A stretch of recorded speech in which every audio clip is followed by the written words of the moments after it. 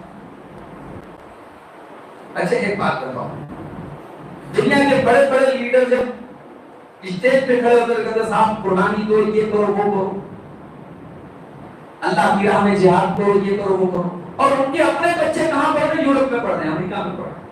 بہت ساری مثالیں موجود ہیں، میں نام نہیں لوں گا، آپ سمجھدار ہیں، ورلڈ میڈیا پر اگر آپ کی نظر تو آپ سمجھتے ہو۔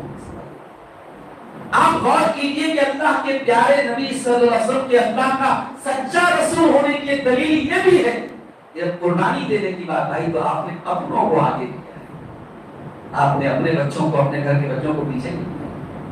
اللہ کے نبی نے اپنے انتقال کے پہلے جو لشکر روانہ کیا تھا دنیا کی سپر پاور سے لڑنے کے لیے، رومن ایمپائر سے لڑنے کے لیے، اس لشکر کا کمانڈر کس کو بنایا تھا؟ اے نوجوانوں، انسٹاگرام میں ڈوبے رہنے والوں اور ویڈیو گیم کھیلنے والوں اور موبائل میں لت پت رہنے والے نوجوانوں، اللہ کے نبی نے اپنی زندگی کا آخری لشکر جو روانہ کیا تھا اس کا کمانڈر 18 سال کے نوجوان کو بنایا تھا، جس کو بیٹے کی طرح پیار کرتے تھے، اس شخصیت کا نام اسامہ بن زید تھا۔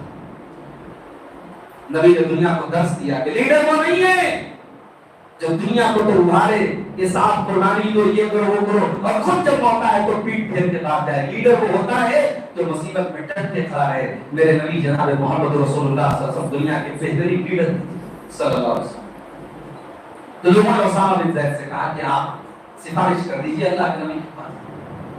بخاری کے الفاظ ہیں فَقَلَّمَهُ اسامہ، اسامہ اللہ کے نبی کے پاس آ کر کے اس لڑکی کے بارے میں سفارش کرنے لگے، اس کا ہاتھ نہ کاٹا جائے، کوئی اور سزا دے دی جائے، کوئی پینالٹی لگا دی جائے۔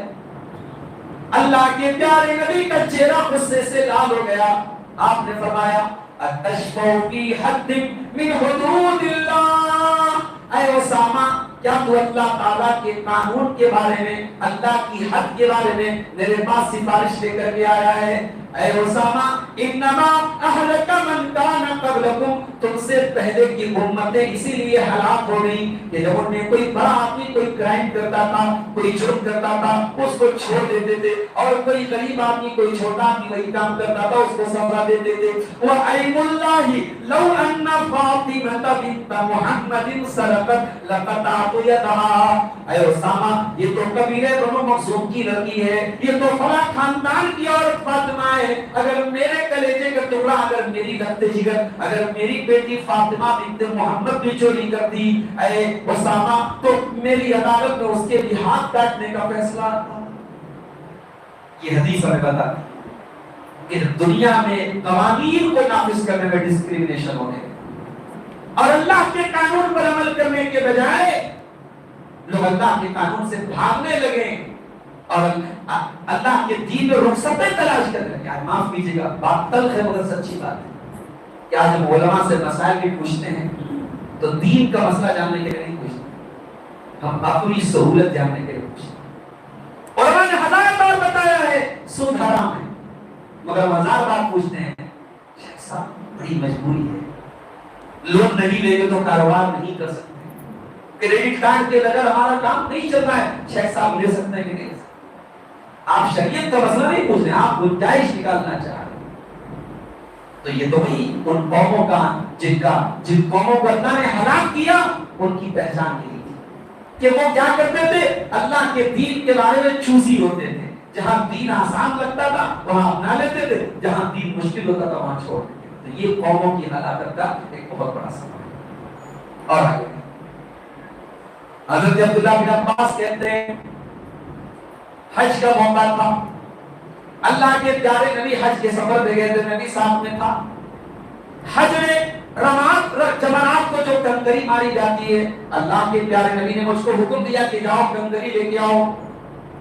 حضرت عبداللہ بن عباس کہتے ہیں میں نے چنے کے برابر کنکریاں لا کے، چنے کے برابر چھوٹی چھوٹی کنکریاں لا کر کے میں نے اللہ کے رسول کے ہاتھ میں، آپ نے فرمایا بِأَمْثَالِ هَٰؤُلَاءِ، اے عبداللہ بن عباس تم بالکل صحیح کنکریاں لائے ہو، اتنی بڑی ہی کنکریوں سے جمرات کو مارنا چاہیے۔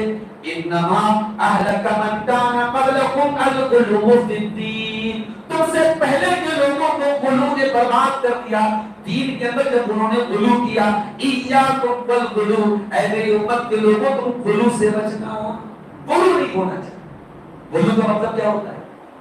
شریعت نے جس چیز کی جو لمٹ بنائی ہے، آپ یا تو اس لمٹ سے کو بڑھا دیں یا گھٹا دیں، دونوں چیزیں غلط ہیں، دونوں غلو ہیں۔ ابھی محرم کا مہینہ گزرا،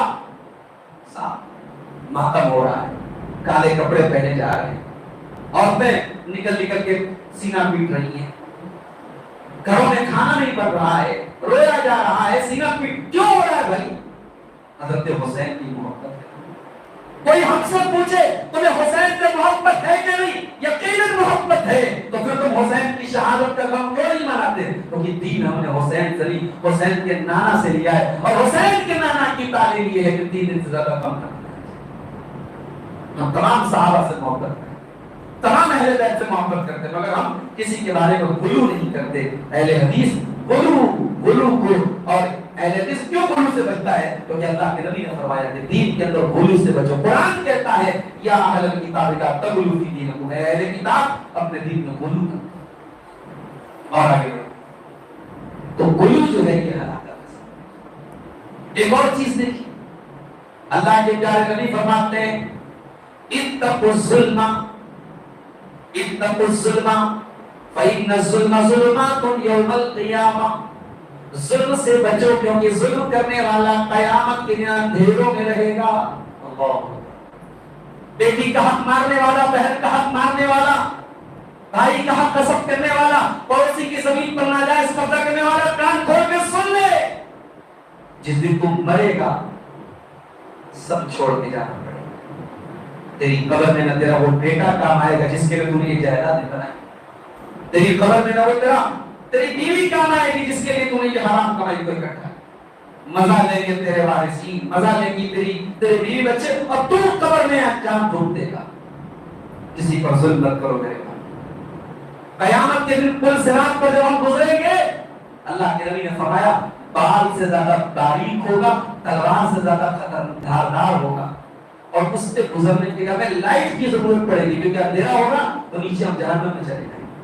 تو قیامت کے دن پل صراط پر گزرنے میں روشنی کس کو نصیب ہوگی؟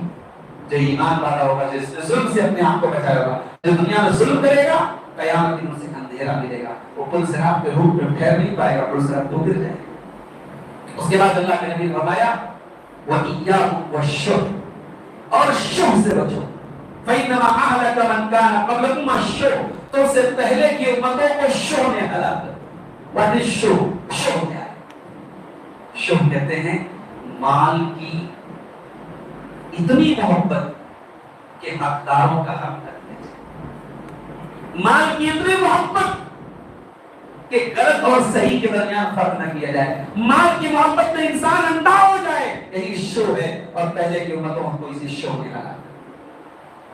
میرے بھائیوں، مال کمانا غلط نہیں، قرآن کہتا ہے وَإِنَّهُ لِحُبِّ الْخَيْرِ لَشَدِيدٌ، انسان کے دل میں مال کی محبت ہوتی ہے، مال کمائیے، خود مال کمائیے، امت کو مال کی میں ضرورت ہے، مگر مال کی محبت اللہ سے بڑھ کے نہ ہو جائے، رسول سے بڑھ کے نہ ہو جائے، اللہ کے دین سے بڑھ کے نہ ہو جائے۔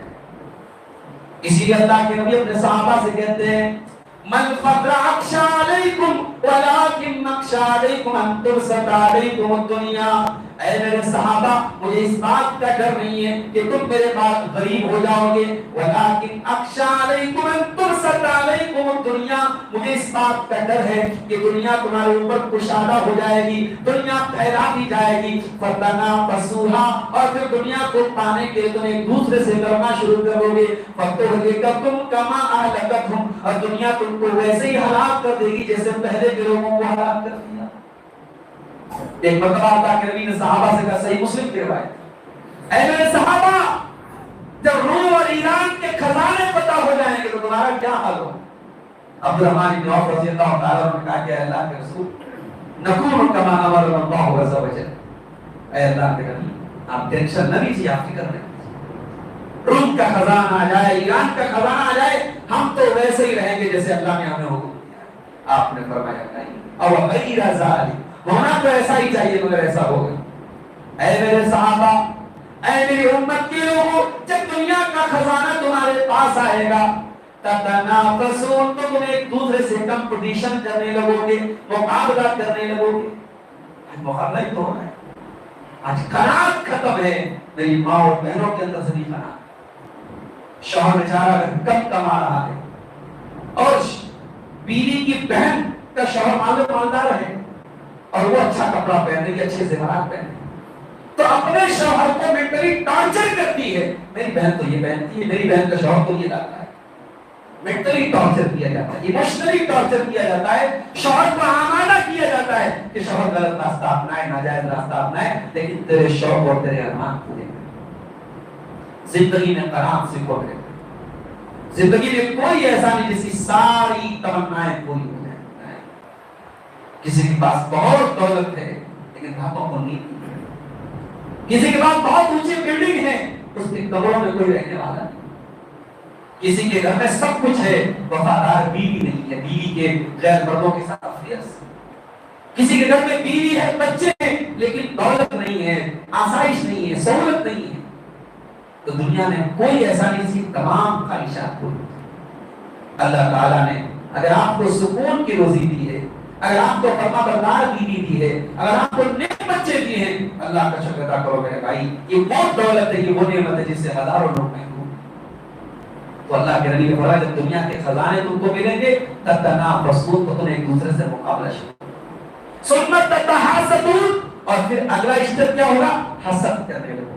اس کو ملا, اس کو کیوں نہیں ملا, اس نے 2 BHK کا فلیٹ بنایا, میں کیوں نہیں بنا پا رہا, اس کا بیٹا اتنا ترقی کر گیا, میں کیوں نہیں کر پا رہا ہوں, اس کو اتنے بڑے پیکیج کی نوکری ملی, مجھے کیوں. حسد شروع ہوتا ہے. جب کمپٹیشن آئے گا پھر حسد آئے گا. ثم تتباغضون, اور پھر ایک دوسرے سے بغض کرنے لگو گے. ثم تتدابرون, اور پھر ایک دوسرے سے رشتہ توڑنے لگو. تو میرے بھائیوں اس سے بچو, اپنے آپ کو بچاؤ. مال کی بیجا محبت سے اپنے آپ کو بچاؤ, یہ امتوں اور قوموں کو ہلاک کرتا ہے. اب ایک آخری چیز بیان کرنے کے بعد ختم کرتا ہوں. ایک اور چیز ہے جس نے قوموں کو ہلاک کیا ہے, اور وہ کیا ہے, معاصی کی کثرت, گناہوں کی کثرت. قرآن کریم کے 19ویں پارے کی آخر کی آیت میں اللہ نے مختلف قوموں کا ذکر فرمایا, فَقُلْنَا نَخَذْنَا بِذَنْبِهِ, یہ جتنی قومیں آئی ہیں جن پر ہمارا عذاب آیا ہے, ہم نے کسی پر ظلم نہیں کیا ہے, ان کو کے اوپر عذاب آیا ہے ان کی گناہوں, ان کے نافرمانیوں کی وجہ سے. جب بھی انسان اللہ کی دھرتی پر اللہ کی نافرمانی کرے گا, معصیت کرے گا, تو میرے بھائیو اللہ کا عذاب ہے. اور آج گناہوں کی اتنی کثرت ہو چکی ہے کہ آج ہم اس دور میں جی رہے ہیں جب انسان کو سوچنا پڑتا ہے کہ میں کیسے بچوں ان گناہوں سے. آج ایک جوان لڑکا ہے اپنے کمرے میں سو رہا ہے, آپ نے لگتا ہے صاحب میرا بیٹا اکیلا سو رہا ہے, نہیں, اور سوشل میڈیا پر سینکڑوں لڑکیوں اور سینکڑوں عورتوں کے بیچ میں سو رہا ہے. آپ کی جوان بیٹی جو سوشل میڈیا چلا رہی ہے وہ سینکڑوں نوجوانوں سے گھری ہوئی ہے, اور ایسے ماحول میں اپنے جوان بیٹی اور بیٹی کی تربیت کرنا اور انہیں ان فتنوں سے بچانا, یہ بہت بڑا چیلنج ہے. اور مجھے کبھی کبھی احساس ہوتا ہے کہ آج ہم نے جو شادیوں کو مشکل بنا کے رکھا ہے, نکاح کو مشکل بنا کے رکھا ہے, بنارس سے یو پی سے لے کر کے ممبئی تک, ممبئی سے لے کر دلی تک, مسلمانوں کی کون سی سوسائٹی ایسی ہے جو آج اس مسئلے سے دو چار ہے کہ ہماری شادیوں میں دنیا بھر کی فضول خرچ ہے, جہیز ہے, بارات ہے, اور منگنی کی رسم ہے, اور یہ تمام رسم و رواج ہے. ان رسم و رواج نے آج نکاح کو مشکل. زنا کرنا انتہائی آسان ہے, ہر شہر کے ہر کونے پر زنا کے اڈے مل جائیں گے, اور اس کا جو حلال انٹرنیٹ ہے, جو نکاح ہے, اس کو ہم نے مشکل بنا دیا. میرے بھائیوں میں بار بار کہتا ہوں, یہ صحابہ کا دور نہیں ہے, یہ تابعین کا دور نہیں ہے, یہ فتنوں کا دور ہے, یہ قرب قیامت کا دور ہے, یہ زنا کے آسان ہونے کا دور ہے. اپنے نوجوانوں کو آزمائش میں نہ ڈالو, نکاح کو آسان کرو, شادیاں وقت پر کرو, فتنوں سے اپنے نوجوانوں کو بچاؤ. میرے پیارے ساتھیو, اللہ کے نبی سے پوچھا گیا, انحلق وفینا الصالحون, اے اللہ کے پیارے نبی, کیا ہمارے اوپر اللہ کا عذاب آئے گا جبکہ ہم میں تہجد پڑھنے والے لوگ بھی رہیں گے, ہم میں نیک لوگ بھی رہیں گے, ہم میں تقوی والے لوگ بھی رہیں گے؟ اللہ کے نبی نے فرمایا, ہاں, اذا کثر الخبث, جب زمین میں گندگی پھیل جائے گی, جب بگاڑ پھیل جائے گا, جب برائی پھیل جائے گی. کہتے ہیں نا, گیہوں جب پیسا جاتا ہے تو گیہوں کے ساتھ کچھ نہ کچھ جو گیہوں کے اندر کیڑا ہو, جیسے گھن بولتے ہیں, تو گھن بھی پیسا جاتا ہے, وہ بھی اس کی آ جاتا ہے، اللہ کا عذاب آئے گا تو تہجد پڑھنے والے بھی چپیٹ میں آئیں گے، نمازی اور روزے دار اور متقی بھی چپیٹ میں آئیں گے۔ کیوں؟ اس کثر الخبث و جدت بہت بڑھ جائے گی۔ میرے عزیزوں، یہ وہی دور ہے، اس دور میں اپنے ایمان کی حفاظت کرو، اپنے ایمان کی حفاظت کرو، ہزار بار اللہ کا شکر ادا کرو کہ کروڑوں انسانوں میں اللہ تعالیٰ نے آپ کو توحید والا بنایا ہے۔ آپ کی پیشانی بھی کسی جانور کے آگے جھک سکتی تھی، کسی سانپ کو دیکھ کے آپ سجدہ کر سکتے تھے، کسی پتھر کے آگے سجدہ کر سکتے تھے، کسی شرمگاہ کی مورت بنا کے اس کو پوچھ سکتے تھے۔ اللہ کا شکر ادا کرو، اللہ نے توحید والا بنایا ہے۔ یہ پیشانی اگر جھکتی ہے تو رب واحد کے آگے جھکتی ہے۔ اور کبھی غور کرو اللہ نے کتنا پیارا دین دیا ہے، ہمارا دین اتنا پیارا دین ہے، ہم کتنی غلاظتوں سے محفوظ ہیں، کتنی گندگیوں سے محفوظ ہیں۔ ہمارا دین کتنا سمپل ہے، کتنا سادہ ہے، کتنا نیچر کے تقاضوں کے مطابق ہے۔ ابھی دیکھیے ہمارے غیر مسلم بھائیوں کے پورا مہینہ گزرا، صاحب انہوں نے اپنے اوپر حرام کر لیا کہ صاحب ہم گوشت نہیں کھا سکتے۔ بہت سارے علاقوں میں باقاعدہ پولیس نے، پرشاسن نے سختی کر کے گوشت کی دکانوں کو بند کر دیا۔ حالانکہ یہ تو عجیب و غریب بات ہے، بھائی ہم بقرعید پر گوشت کھاتے ہیں تو ہم تو کسی کے اوپر جبر نہیں کرتے کہ تم بھی کھاؤ، ہم رمضان میں روزہ رکھتے ہیں تو ہم تو کسی پر فورس نہیں کرتے کہ تم بھی مت کھاؤ۔ لیکن یہ عجیب مسئلہ ہے اور یہ عجیب انصاف کا دوہرا چہرہ ہے کہ ایک مہینہ آتا ہے اور ایک کمیونٹی کہتے ہیں صاحب ہم گوشت نہیں کھاتے تو کوئی گوشت نہ کھائے۔ کتنے بیچارے غریب لوگ ہیں جو گوشت کا کاروبار کرتے ہیں، ان کی روزی روٹی بند کر دی جاتی ہے۔ لیکن آپ سوچیے یہ دوہرا معیار کہ کبھی آپ گوشت کھا سکتے ہیں، کبھی نہیں کھا سکتے، کبھی گوشت کھانا پاپ ہے اور کبھی پُنیہ ہے۔ ہمارا دین تو ایسا نہیں، ہمارے دین میں جو حرام ہے، جس چیز کا گوشت حرام ہے وہ تا قیامت حرام ہے، اور جو حلال ہے وہ حلال ہے۔ آپ کی مرضی ہے، اگر آپ گوشت آپ نہیں کھانا چاہتے، اسلام نے فورس بھی نہیں کیا ہے، لیکن آپ کھانا چاہتے ہیں تو حلال چیزیں اللہ تعالیٰ نے، مچھلی ہے، مرغا ہے، جو بھی حلال چیزیں ہیں آپ کھائیے، شوق سے کھائیے، کوئی مسئلہ نہیں۔ تو ہمارا دین اللہ کا دین ہے میرے بھائی۔ اس دین کی تعلیمات پر کبھی غور کرو تو لگتا ہے کہ اللہ نے کتنا پیارا دین دیا ہے۔ میرے بھائیو اس دین کی قدر کرو، اس ہدایت کی قدر کرو۔ یہ جو پانچوں ٹائم کی نماز میں بار بار کہتے ہیں اہدنا الصراط المستقیم، ہم کہتے ہیں اللہ تو ہمیں صراط مستقیم پر قائم رکھ، ہمیں ہدایت کے راستے پر قائم رکھ۔ یہ ہم اسی نعمت کو باقی رکھنے کی دعا کرتے ہیں۔ میرے پیارے ساتھیوں، اس ہدایت کی قدر کیجیے، اس نعمت کی قدر کیجیے، اور جس اللہ نے یہ نعمت دی ہے اس اللہ کی نافرمانی سے اپنے دامن کو بچائیے۔ دعا ہے رب العالمین سے الہ العالمین ہم سب کو اپنی اطاعت کے کاموں کی توفیق عطا فرمائے، رب العالمین ہمیں معصیت کے کاموں سے بچنے کی توفیق عطا فرمائے۔ ہمارے نوجوان جو غلط راستوں پہ چل رہے ہیں، جو دین سے دور ہیں، جو علماء سے دور ہیں، جو دین کے تقاضوں پر عمل نہیں کر رہے ہیں، پروردگار ان کو دین سے جڑنے کی توفیق عطا فرمائے۔ الہ العالمین ہمیں سے جو نمازی ہیں ان کی نمازوں میں خوشی اور خضوع پیدا فرمائے، اور جو نماز نہیں پڑھ رہے ہیں اللہ ان کو پنج وقتہ نمازوں کا پابند بنائے۔ الہ العالمین ہماری ماں بہنوں کو بھی اسلامی پردے کا اور اسلامی تعلیمات اور اسلامی لباس کا ان کو عامل بنائے۔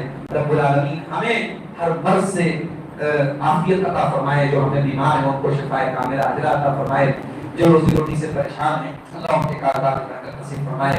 اللہ ہمارے ملک کی بھی حفاظت فرمائے، ہمارے ملک کو ظالموں کے ظلم سے، شریروں کے شر سے، فرقہ پرستوں کی فرقہ پرستی سے پروردگار محفوظ رکھے۔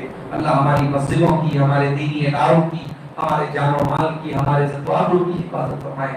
ابھی آپ لوگوں نے شاید سنی ہوگی یہ خبر، اتر پردیش میں سدھارتھ نگر ایک علاقہ ہے، اس بہت مشہور علاقہ ہے، علماء کی بستی ہے، اس علاقے کے ہماری جماعت کے بہت جگی داری رہی، جن کی بڑی خدمات رہی ہے، اور کئی اداروں کے وہ بانی اور ان کے فاؤنڈر اور اس کے ذمہ دار شیخ شبیر احمد مدنی حافظہ اللہ، اس وقت ان کو جو ہے جھوٹے کیس میں پھنسایا گیا ہے اور بڑی سازشیں ان کے خلاف رچی گئی ہیں۔ دعا کیجیے اللہ تعالیٰ شیخ محترم کے ساتھ آسانی فرمائے، اور ہمارے تمام علماء اسلام اور تمام داعیان اسلام جو جہاں بھی اور جس خطے میں بھی دین کی دعوت کا کام کر رہے ہیں، کتاب و سنت کو پھیلا رہے ہیں، اللہ ان کو ہر شر سے محفوظ رکھے، اللہ ان کو شریروں کے شر سے، حاضرین کے حسد سے، مکاروں کے مکر سے محفوظ رکھے۔ پروردگار تو خیر الماکرین ہے، دنیا والے اپنی چالیں چلتے رہیں گے اور تو اپنی تدبیر چلتا ہے۔ پروردگار ہمیں تیری ذات پر یقین اور اعتماد ہے اور ہمیں امید ہے کہ تو مکاروں کے مکر کو ایک دن ناکام کرے گا اور انشاءاللہ اہل حق کو تو کامیاب کرے گا. اللہ تعالیٰ تو حق کو سرخرو فرما، اہل حق کو سرخرو فرما اور باطل کو اس کے انجام تک پہنچا دے. آمین. وآخر دعوانا الحمدللہ رب العالمین. والسلام علیکم ورحمۃ اللہ وبرکاتہ.